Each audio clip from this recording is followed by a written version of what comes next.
Welcome everyone. Thank you for giving me some of your time today to listen to a little bit about Mercury's customer story with Databricks and with Lakehouse. So I'm going to dive right into it and give a little bit of background around Mercury, who we are, just to set the scene before we start getting into the detail. So we're based in New Zealand, first and foremost, beautiful New Zealand, and we are what's known as a gentailer, which means that we both generate electricity as well as have a retail business that sells that to our customers. In addition to electricity, we also trade or sell a number of augmenting energy products to those same customers. We generate electricity from 100% renewable resource, which is something we're really proud of. So that's hydro, geothermal, and wind, which if you've been to New Zealand or live in New Zealand, you know that we have a lot of those things at most times. 9 hydro stations, 5 geothermal stations, so large assets, large generation capacity. And as we speak, we are in the progress of building New Zealand's largest wind farm. So we do have some generation coming off that wind farm today, but it continues to be expanded, and that's going to be a really cool asset for us into the future. We have approximately 800 team members across New Zealand, which is a good size organisation, but certainly won't be the biggest of companies that's represented in the conference. But one thing I will say about our business is it's broad and diverse. So we have everything from the asset and heavy asset end of our business through to customers. And that's great if you love data like myself, and really great with respect to the use cases that something like Databricks can deliver for us. So I've covered a few things there that sort of talk to the diversity of our business, everything from assets through to both a wholesale market for trading electricity and a financial market for how we hedge pricing and things of that nature. So I wanted to start today with our need. What is it that got us started on this journey? What is it that forced us to have this conversation and form a relationship with Databricks? So firstly, just looking at our incumbent state. So our organisation has changed significantly, be that over time, but also with the changes to our industry and the industry we operate in, particularly around privatisation. So what we'll see there, which isn't uncommon, is we have what I've represented as 3 areas of our business and how they currently go about tackling data and analytics problems. And so I won't talk to the detail there, but some of the highlights that I just want to call out. Firstly is redundancy. So a large amount of redundancy in data and in function. And you can see that in the diagram, how data is moving between those different business units. And in some cases, we have up to 80% redundancy between 2 different solutions or 2 different areas. Secondly is the technology. So I've tried to not mention specific technologies on these slides, but I can tell you they're different. And having different technology across all of these different solutions makes it very difficult to be efficient as a team, where we're trying to be more cross-functional and agile in how we operate. It's very difficult in this environment. And thirdly, along the top, you'll see a strip of reporting. So this is all about reporting. The brand of the teams are reporting, and the functional capabilities of these solutions are really there to enable reporting. And what we know is we need to move beyond that.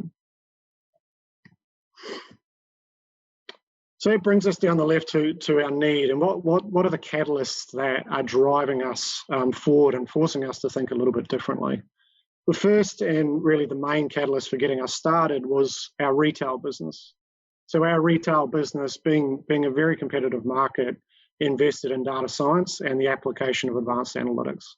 So they identified, I've listed 3 their core use cases they wanted to go after that they believed were key for us to be competitive moving forward. So customer lifetime value, I've called it risk propensity, so I think churn propensity, debt propensity and the like, and personalised marketing, or more broadly personalisation for our customers. The second catalyst is around our generation business. So that's both the asset area as well as the wholesale markets or trading area.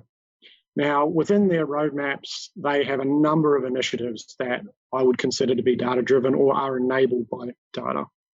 Now, this is an extremely complex part of our business, and what we need to do is get our foundations right to earn the right to play in this domain. And you'll see from some of those use cases, some of them are nearer term, some more long term, but the likes of forecasting, particularly with the wind farm coming online, are going to be extremely important to us and extremely important that we can execute on those. We have varied, unique and valuable data. So again, I've listed a few out there, but I'll point out the uniqueness of some of our data.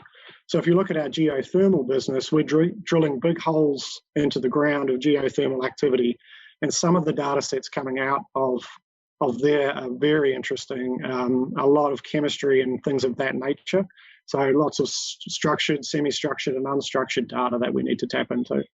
In addition, we have a lot of fast data, again, in our generation business coming off our SCADA networks, and into the future, some of the newer technology that our wind farm introduces. So then there's the but of our incumbent state versus those needs. Firstly, we're in the cloud, but we're not cloud first in this incumbent state. So that means we've picked up these existing solutions and moved them into a cloud provider or a cloud platform. That doesn't come with the scale that we need in order to be able to deliver to the needs above. A high amount of redundancy in data and function, I've spoken to that. Data follows compute. Now, for us, this is extremely expensive. Data following compute, meaning we move data to where it's needed or which solution needs it. It's expensive in terms of time and cost, but also extremely expensive in terms of quality. Every time you move it, invariably you change it. And when it's changed, all of a sudden we have 3, 4, 5 sources of the truth, which is something we're trying to avoid. And no clear path to AI or ML. So again, if I speaking to the top point around our retail business, we had no way of facing into that data science investment or aligning to that data science investment, so we needed to change. So moving on to our drivers and how we set ourselves up at the start of the journey to set a true north for where we were heading. Firstly, we didn't set out to build a lakehouse. And I think that that's really important and a really important point. In my view, and I've experienced this in my lifetime certainly, particularly in the hype life cycles, if you chase an architecture or try to put an architecture in and worry about what questions you're answering second, we all know how that pans out, and it's not where we want it to be. So we were really clear on sitting down and setting out what's going to drive us, what will form the basis on which we build this new platform and invest in Databricks. So that led to these 7 things, which I'll quickly go through. First is consolidation of experiences. So we wanted our data scientists, our data engineers, our analysts, our executive to experience a seamless way of operating with data, be they data science, be they a citizen data scientist, or be they just a consumer of information. So consolidation, both in terms of experience as well as technology. The second, data to be open. We wanted it to be interoperable, not because we intend to use a whole lot of different compute, because we want the ability to be able to do that if we need to over time. So that openness was very important to us. Enabling advanced analytics, I think I've spoken to that quite some on the prior slides. Self-service culture. We want to be able to get data to people. People want to be able to use that information, and we want to ensure that there's not a layer of analysts between them and the information they need to do their job. So designing a platform that allows people to self-serve, discover, understand is right at the top of the list of things that are driving this change. Number 5, not often thought of, but important to us, we need technology that'll attract and retain talent, right? Doesn't feel like the first thing that would be on the list, but it is really important, particularly in New Zealand. We're a small country, and it's important that we are bringing the right talent in to allow us to do what we want to do. And so moving to more modern technology and ones with the reputation like Databricks helps us to do that. Economic scaling. So everyone knows we want to scale, more data, more compute, it's very common. But we want to be able to do that in an economic way. That really talks to the elasticity that we want in our design or our platform moving forward. And then the final one, certainly not final in terms of order of priority, is we want to be faster. So we want to get data and the outcomes of analytics to people faster. That's, I think, a no-brainer in terms of something we're trying to achieve. The faster we can get it there, I've called it to market, the faster we can act on that and take action. So that leads me to our platform. Where are we now? So we have an operational platform. We're early in our journey, but it's operational. And most importantly, we've delivered on the initial retail use cases that I mentioned on the second slide.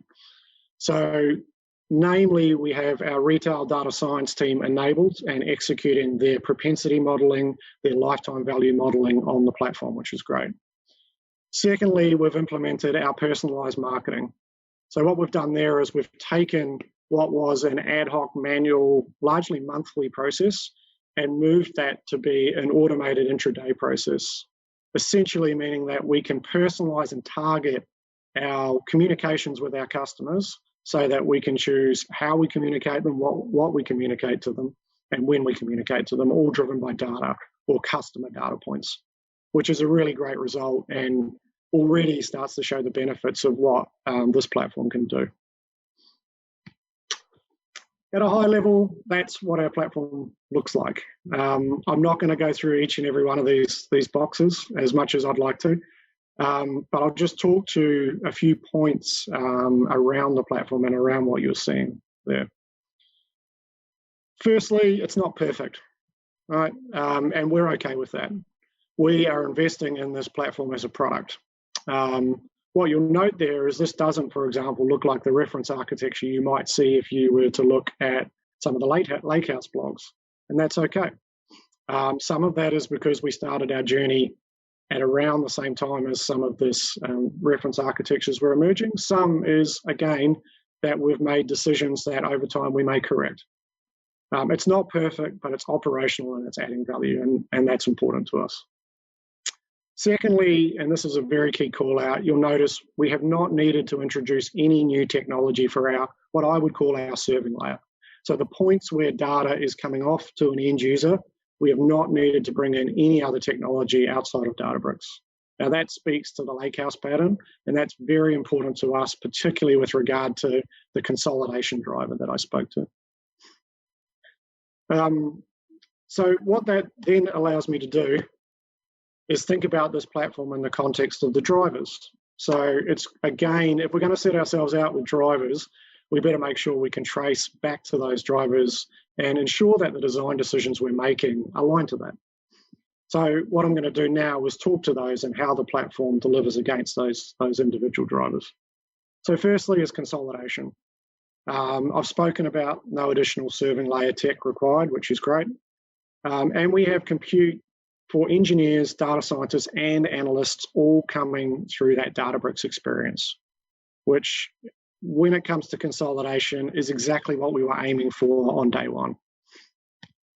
Secondly, data is open. So clearly from the diagram, you can see that data is separate from compute, very important. And we know with Delta Lake, and you can see the extent to which we use Delta Lake as a storage mechanism, that's highly interoperable, which, whether it's other technologies using Delta Lake or whether it's the fact that it's just stored as Parquet, again, an important aspect of what we set out to achieve. Faster data to market. The first point there is one I talk to my team about a lot. So, and it's more of a mindset than necessarily an architecture. And that's modeling data on demand, not by default. So in a typical data warehouse, you would model fairly aggressively right through into a dimensional structure and provide that to your end users. Our approach, and with the likes of Delta Lake in play and the Lakehouse, is allow people to understand the data and assess the value before you go to the trouble to transforming it, because that transformation can be quite expensive, again, both in terms of cost and time. The second point is around data sourcing and not underestimating it. I've drawn a small box on the left called data engineering. Obviously, a lot of work goes into that. And the sourcing of information is hard. So a lot of our effort has been around simplifying how we source information. Now, the likes of Autoloader might help us with that in the near term, but certainly for us, that was a big part of the journey and a big part of the build. Scaling economically, key call out there outside of the fact we're on the Databricks platform as a service is the SQL analytics and SQL endpoints. The economy around those always-on workloads, particularly for our analysts, that's going to be important for us moving forward as we try to ensure that the platform's economic. And self-service culture, you can see on the diagram we have considered metadata and we have invested in metadata. We know that's extremely important to the self-service outcomes we're trying to aim for. What we also know is we need some help. That's not a completed part of our architecture, and I'll talk about that on the next slide. Secondly, SQL analytics, relatively new, but we fully intend to drive forward and align to the investment that Databricks is making in that product. For us, that's a game changer with respect to that self-service culture. Where are we going? So this slide now is say, okay, we've got our operational platform. We've delivered on those near-term use cases. We have some of our generation use cases in flight. What does the platform look like next? So we've always been really confident in our alignment with Databricks. And of late, particularly with some of these roadmap announcements that I think might have come out at the prior conference around SQL analytics, delta sharing, and Unity Catalog, what we now know is that confidence is solidified. Obviously, some of the recent performance benchmarking has helped us with that, and we're very pleased to see that result. But it gives us confidence to move forward to what the platform will look like next. So this is how we see some of those newer capabilities coming into the platform and helping us as we move through the additional retail use cases and into some of those harder, more complex generation use cases. So firstly, up the top left, you'll see Unity Catalog. So for us, Unity Catalog was a game changer when it's announced, and it will be a game changer for our platform. Metadata management, data governance, data discovery. Really key areas for us, both in terms of the governance of information on the platform, but also self-service. So you'll see there I've shown Unity Catalog augmenting and extending our current investment in metadata management. Secondly, down the bottom right, when we look at self-service, this just talks to my point earlier around we know Databricks is investing in SQL analytics, and we're going to follow that investment. We think that that will be a big step forward for us in terms of enabling our analysts, which is something that we are targeting over the coming months, in addition to our data engineers and data scientists who are already operating on the platform. Thirdly, in data science space, the likes of the feature store capability that was announced will be very helpful for that, and we definitely will be looking to leverage that. But the main difference here is we want to start to get analytics out to where it's needed. So the mention of model endpoints and our ability to embed analytics to where the decision is made or where the action is required. Again, as we move into some of our more near real-time use cases in our either our asset or trading area, that will be really important for us. So how will this platform align to our drivers? Consolidation. The first two there, data discovery and orchestration, to be honest, I would have been going to the market looking for that capability. I knew that they were gaps in our platform. I knew they were things that we needed. The announcements, again, around Unity Catalog and Delta Live Tables multitask jobs mean I don't need to. And so we're really excited to start bringing those into our platform. Faster data to market. So leverage abstractions. So an abstraction to me is something Databricks has done for us. What I tried to show there is we want to do more data engineering and less platform engineering. Spend more time engineering the data, transforming the data, getting it to the people that need it, rather than building things that, to be frank, Databricks is, again, doing for us or delivering functionality for us. And simplified data governance, particularly around security. if the way we govern data, the way we secure data is easier and more seamless, we can get that data to our users much quicker. And so again, that's an area that Unity Catalog will help us in. Self-service culture, not surprising, Unity Catalog there as well, but I've already mentioned we plan to follow the heavy investment in SQL and SQL analytics. Big play for us, big focus for us over the coming months. And enable advanced analytics. If you think back to our original driver, what got us started in the first place, it was AI, ML, advanced analytics, whichever term you choose to use. The feature store is going to help. We definitely will be leveraging that. Good example of where we'd actually built something ourselves, and the abstraction or functionality introduced by Databricks will just make that so much easier and so much quicker. And then the model endpoints, getting analytics to where it was required, again, as per the diagram I mentioned before.